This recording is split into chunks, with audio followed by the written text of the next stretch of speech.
एक 19 साल की लड़की के पॉइंट ऑफ व्यू से बता रहा हूँ। उस समय मैं सुबह जल्दी उठ जाया करती थी क्योंकि मेरे एग्जाम स्टार्ट होने वाले थे, तो इसलिए मैं कुछ दिनों से सुबह उठ के पढ़ रही थी।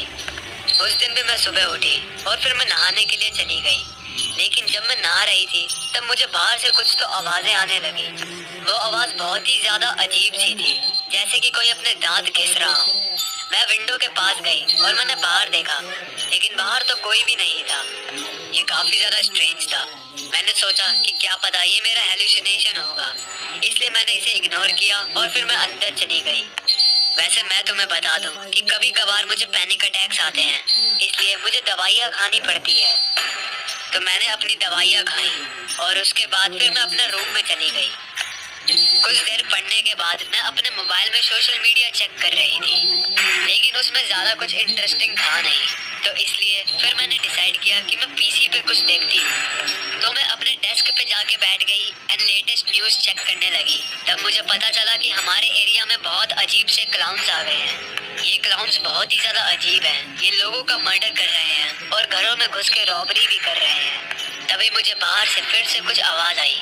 अब इस समय मैं काफी ज्यादा डर गई थी क्योंकि मैं श्योर थी कि ये मेरा वहम नहीं है। एंड इस बार वो आवाज पहले से ज्यादा क्लियर और लाउड थी। वो आवाज ऐसा लग रहा था जैसे कि किसी के हंसने की है। अब मुझे थोड़ा सा अनकंफर्टेबल फील हो रहा था, इसलिए मैंने अपने बॉयफ्रेंड को मैसेज किया कि क्या तुम मेरे घर पे आए हो। कुछ देर बाद उसने मेरे टेक्स्ट का मुझे रिप्लाई दिया।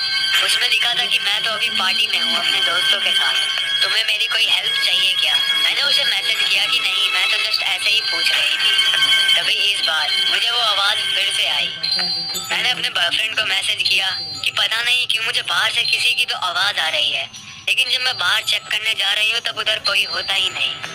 मैं उठी और फिर विंडो के पास जाने लगी, लेकिन तभी मेरे फोन पे मेरे बॉयफ्रेंड का वीडियो कॉल आने लगा। तो इसलिए मैं वापस आई और फिर उसे उठाया।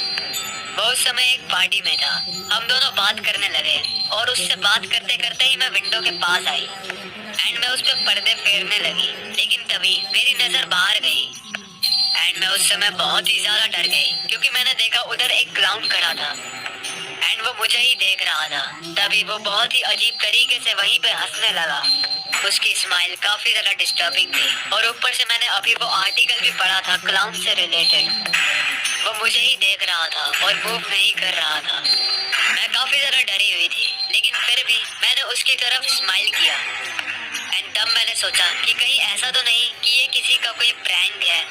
क्या पता ये मेरे बॉयफ्रेंड का ही मेरे ऊपर कोई प्रैंक हो। इसलिए मैंने उससे कहा मैं तुम्हारे इस प्रैंक में नहीं फंसने वाली, और फिर मैं हंसने लगी। लेकिन तभी मैंने देखा कि वो तो काफी ज्यादा कंफ्यूज लग रहा था, जैसे कि उसे कुछ पता ही नहीं है।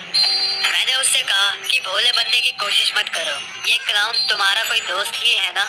लेकिन उसने कहा कि ऐसा तो कुछ भी नहीं है, मेरे सारे दोस्त अभी मेरे साथ ही हैं। और प्रूफ के लिए उसने मुझे उन सबको दिखाया भी। मैं उसके सभी दोस्तों को जानती थी, तो मुझे पता था कि वो झूठ नहीं बोल रहा है। अब ये सुन के मैं थोड़ा सा डर गई थी। मैंने उस क्लाउन की तरफ फिर से देखा और वो मुझे ही देख रहा था अपनी उसी स्माइल के साथ। और तभी वो अचानक से मुझ पे वेव करने लगा और उसने फिर एक बजर नाइफ निकाली एंड उसको पकड़ के वो मुझे ही देखने लगा। अब मैं इस समय काफी ज्यादा डर चुकी थी। मैंने जल्दी से एक बैट निकाल लिया ताकि मैं अपना सेल्फ डिफेंस कर सकूं एंड मैंने अपने बॉयफ्रेंड को भी सब कुछ बता दिया। ये सुनते ही उसने बोला कि वो यहाँ पे आ रहा है।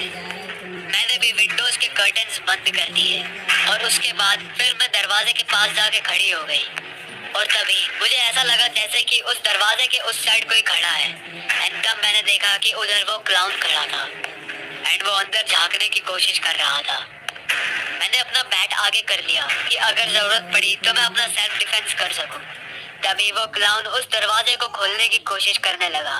वो उस पे बैंगिंग करने लग गया। मुझे काफी ज्यादा डर लग रहा था क्योंकि वो काफी तेज से उस डोर पे बैंग कर रहा था। लेकिन थैंकफुली मैंने उस दरवाजे को काफी अच्छे से लॉक किया हुआ था। उस समय मैं थोड़ा सा एग्रेसिव हो गई और फिर मैंने उससे कहा कि तुम्हें क्या चाहिए पागल आदमी, तुम मुझे क्यों परेशान कर रहे हो, चले जाओ यहाँ से। और तभी वो क्लाउन वहीं पे हंसने लग गया। उसकी लाफ काफी ज्यादा तेज और लाउड थी। वो काफी देर तक वहीं पे खड़े होके हंसता रहा और फिर उसने कहा मैं तुम्हें आज एक इंटरेस्टिंग फैक्ट बताऊं। तुम आज मरने वाली हो एंड मैं तुम्हारे बॉडी के टुकड़े टुकड़े कर दूंगा। अब मेरा दिमाग खराब हो रहा था। ये क्लाउन मुझे बहुत ही ज्यादा परेशान कर रहा था। तभी मेरे बॉयफ्रेंड का मुझे फोन आया। मैंने उस फोन को पिकअप किया। उसने कहा कि मैं तुम्हारे घर के लिए निकल गया एंड मैं थोड़ी देर में ही वहीं पे आ जाऊंगा। उसने कहा कि उसने पुलिस को भी फोन कर दिया है। मैंने देखा वो क्लाउन अभी भी वहीं पे खड़ा था एंड अंदर झांक के देख रहा था। मुझे अंदर जाना ही सेफ लगा, तो इसलिए मैं वहाँ पे मुड़ी और उसके बाद अपने रूम की तरफ जाने लगी। मैं अपने बॉयफ्रेंड को सभी सिचुएशन के बारे में बता रही थी कि तभी अचानक से मुझे कुछ आवाज आई, जैसे कि कोई कांच टूटा हो। और तब मुझे पता चला कि ये आवाज मेरे किचन के विंडो में से आ रही है। कहीं ऐसा तो नहीं कि वो क्लाउन मेरी किचन विंडो से अंदर आने की कोशिश कर रहा है। तभी मुझे पता चला कि मेरा बॉयफ्रेंड भी वहाँ पे आ चुका है और उसने उस क्लाउन को देख लिया था। वो उस पर चिल्लाने लगा कि आखिर तुम ये क्या कर रहे हो। तभी वो क्लाउन बहुत ही अजीब तरीके से हंसने लगा एंड उसके बाद वो अचानक से वहाँ से बहुत ही तेजी से भाग गया। मैं अपने रूम के विंडो के पास आई और मैंने कर्टन हटा के बाहर देखा और तब मैंने देखा कि उधर एक और क्लाउन खड़ा था जिसके हाथ में एक बहुत ही बड़ी आरी थी एंड चांसेस आर हाई कि वो उसी क्लाउन का पार्टनर था। ये देख के मैं बहुत ही ज्यादा डर गई क्योंकि मेरा बॉयफ्रेंड अभी अकेला बाहर था। ये सोच के ही मैं काफी ज्यादा डर रही थी कि कहीं ऐसा ना हो कि वो दोनों मेरे बॉयफ्रेंड पे अटैक कर दें, क्योंकि उन दोनों के ही पास हथियार थे। अब मुझे समझ नहीं आ रहा था कि मुझे क्या करना चाहिए। पुलिस को तो हम लोग ऑलरेडी बुला ही चुके थे। मैंने अपने बॉयफ्रेंड को जल्दी से फोन किया एंड उसे उन दोनों क्लाउन के बारे में बता दिया। तभी मेरा बॉयफ्रेंड बैकडोर पे आके नॉक करने लगा। मैं